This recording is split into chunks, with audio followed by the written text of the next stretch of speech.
Hello student, सर्व विद्या academy में आपका स्वागत है। तो चलिए शुरू करते हैं जो हमारे पेंडिंग क्वेश्चन थे। क्वेश्चन नंबर 18 क्या कहता है क्वेश्चन नंबर 18, लेकिन क्या करना है उससे पहले हमारे चैनल को लाइक शेयर एंड सब्सक्राइब करिएगा। तो चलिए ज़्यादा टाइम नहीं लेते हैं, शुरू करते हैं। हमारा टॉपिक जो है वहाँ से नहीं हटेंगे हम। क्या कहता है question, the sum of the fourth and eighth terms. जो दो टर्म दी गई हैं, एक है फोर्थ और एक एट्थ, इन दोनों का एपी की है ये। इन दोनों का जो सम है वो कितना है, 24 है। The sum of the fourth and the eighth term of the AP is 24 and the sum of the sixth and the 10th term is 44। Sixth और 10th टर्म का भी सम अप दे रखा है वो 44। Find the first 3 terms of AP. तो हमें एक APs निकालनी है जिसकी पहली 3 टर्म्स, ठीक है। तो देखो, सबसे पहले हमें कोई भी एपी बनाने के लिए किसकी वैल्यू चाहिए होती है, ए और डी की, ठीक है। यहाँ पर हमें ना ए मालूम है ना डी, तरीका वही है, कुछ भी नया नहीं है इसमें। तो हम क्या करते हैं, ए और डी की वैल्यू फाइंड आउट करेंगे। वो कैसे करेंगे, देखिए इसने क्या कहा, sum of fourth and eight term. Fourth और एट टर्म्स, क्वेश्चन नंबर यहाँ पर कौन सा है, ये 18 है। The sum of fourth and eight, यानी कि सम ऑफ कौन सी टर्म है, ए फोर्थ है और प्लस में fifth term eight term, sorry A eight, इन दोनों का सम कितना है, 24 है। और दूसरी तरफ क्या कहा है, and the sum of six term कौन सी बनेगी, ए सिक्स, सम कितना, ए 10th, इन दोनों का सम करते हैं तो कितना होता है, वो होता है 44, ठीक है। इन दोनों का सम दे दिया गया। अब हमें फाइंड आउट करना है 3 एपीज। तो इसके लिए देखो कुछ नहीं है, math same as it is है, A4 है। A4 को हम कैसे डिनोट करते हैं, कैसे लिखते हैं, A plus 3D, clear. A8 को कैसे लिख सकते हैं हम, A8 को लिख सकते हैं हम A plus 7D, right. Next is equal to same as it is 24, ये है जो हमारा यहाँ पर। उसके बाद नेक्स्ट A6 को क्या लिख सकते हैं, A प्लस 5D, किसकी वैल्यू आ जाती है, A6 की। प्लस में A10 क्या है यहाँ पर, A प्लस 9D, जिसकी वैल्यू क्या आती है, 44। Is it clear.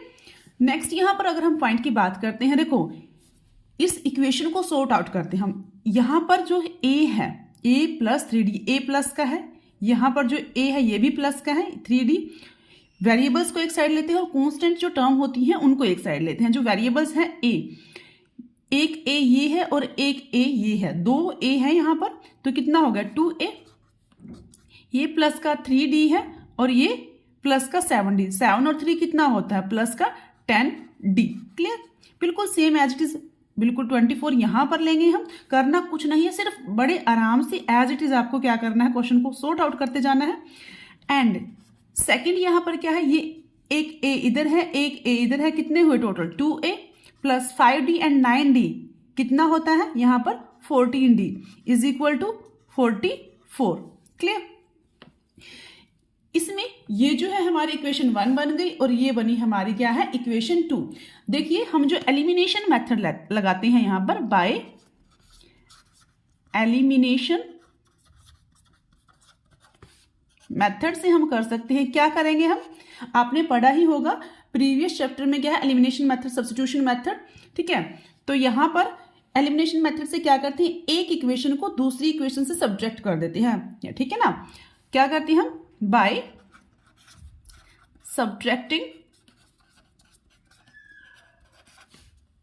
first equation from 2। Seconds में से फर्स्ट इक्वेशन को हम क्या कर देते हैं, सब्ट्रैक्ट कर देते हैं। सेकेंड इक्वेशन हमारी क्या थी, 2a plus 14d is equal to 44। Subtract किसको करेंगे, फर्स्ट इक्वेशन जो है हमारी क्या है, 2a plus 10d is equal to 24, बिल्कुल एज इट इज है, करना कुछ नहीं। देखिए स्टूडेंट्स, मैं हर बार बताती हूँ, सब्ट्रैक्ट का मतलब माइनस साइन, बट यहाँ पर ऑलरेडी अगर सब्ट्रैक्शन का मार्क्स है तो डायरेक्ट ये कट जाते हैं। बट अगर फिर भी किसी में यहाँ पर मान लो पॉजिटिव है, यहाँ नेगेटिव साइन है, तो देखो पॉजिटिव है, सब्ट्रैक्शन का तो हमें लगाना ही है। अगर यहाँ नेगेटिव है तो यहाँ जब साइन होगा वो पॉजिटिव हो जाते हैं, यानी कि जब सब्ट्रैक्ट करते हैं तो साइन चेंज हो जाते हैं, ऊपर वाला जो होगा नीचे उसका अपोजिट होगा। प्लस है तो यहाँ पर भी माइनस, यहाँ पर भी माइनस, क्लियर। 2a से ये प्लस का है, ये माइनस का कट गए, यहाँ पर 14d, यहाँ 10d, तो बचा कितना 4d, क्लियर। तो यहाँ 44 है प्लस के और माइनस का है हमारा क्या, यहाँ पर 24 है यहाँ पर, तो ये कितना पड़ेगा हमारा 0 और 2 20।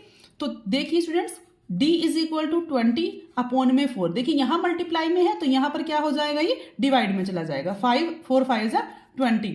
तो डी की वैल्यू हमारी कितनी आई 5 की आ गई है। यहाँ पर एक वैल्यू हमें मिल गई। ठीक है, एबी सीरीज बनाने के लिए हमें ए और डी की वैल्यू चाहिए होती है। तो हम क्या करते हैं, putting the value,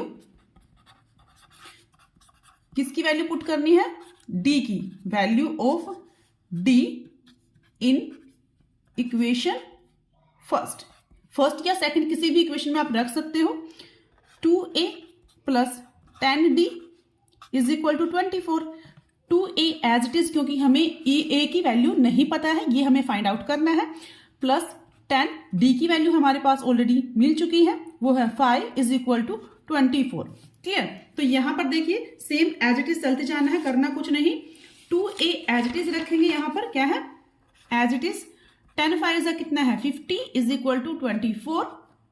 2a as it is बिल्कुल 24, इधर ये प्लस का जो 50 है उधर आके क्या हो जाएगा, माइनस का 50 हो जाएगा। ठीक है, 2a is equal to 24 minus 50 में से जाएंगे तो टर्म किसकी होगी, माइनस की, क्योंकि जो डिजिट है किसकी ज्यादा बड़ी है, माइनस वाली है, तो माइनस का ही साइन आएगा। 24 जाएंगे तो कितना बचेगा 26। अब a की वैल्यू कैसे निकलेगी, 20 जो 6 है यहाँ पर एज इट इज माइनस का, ये मल्टीप्लाई में है, इधर आके डिवाइड में हो जाएगा। 2 1 जा 2, 2 3 जा 6। तो हमारे पास जो a की वैल्यू कितनी आई, माइनस का 13 आई। देखिए इस तरह से आप क्या कर सकते हो, एक सीरीज निकाल सकते हो, एपी सीरीज। देखिए यहां पर हम निकालते हैं, पेज बराबर नहीं करेंगे क्योंकि बड़े मुश्किल से ये पेड़ काटने से बनते हैं, इनको भी सेव करना है। तो देखिए जब हमें क्या है, ए की वैल्यू हमें मिल गई है, यानी कि एपी की एक सीरीज हमें मिल गई है, तो A2 की वैल्यू हम कैसे फाइंड आउट करते हैं, a प्लस डी से। a हमारे पास कितना है, माइनस का 13 है, d हमें मालूम है कितना है 5 है। तो A2 की जो वैल्यू है यहाँ पर वो कितनी आएगी, AP की वैल्यू हमारी यहाँ पर, A2 की वैल्यू हमारी यहाँ पर क्या निकल के आएगी 13, माइनस का है तो माइनस का ही आएगा 8। अब A3 की वैल्यू देखो, डायरेक्ट या तो क्या कर सकते हो A2 प्लस डी, या फिर क्या कर सकते हो A प्लस 2d, दोनों ही फॉर्मूले से आप निकाल सकते हो। A3 की कैसे निकालेंगे, A2 यानी कि गैप कितने का, डिफरेंस, डी का मतलब है कॉमन डिफरेंस, गैप कितने का 5 का, प्लस 5 का। तो यहाँ पर A2 कितना है हमारा, यहाँ पर आया हमारा माइनस का 8 और प्लस में डी यानी कि कॉमन डिफरेंस कितना है 5 का। तो A3 की वैल्यू हमारे पास कितनी आई, माइनस के 3। ठीक है, 3 ही वैल्यू, यानी कि एपी हमें जो निकालनी थी वो 3 ही निकालनी थी आगे। तो जो हमारी एपी सीरीज बनेगी वो क्या बनेगी, देखिए ए कितना है हमारा माइनस का 13, A2 कितना है माइनस का 8 एंड A3 कितना है माइनस का 3। ये था आपका आंसर क्वेश्चन नंबर 18 का। क्लियर, ये कंप्लीट होता है क्वेश्चन नंबर 18 आपका। तो चलिए मिलते हैं नेक्स्ट पार्ट में।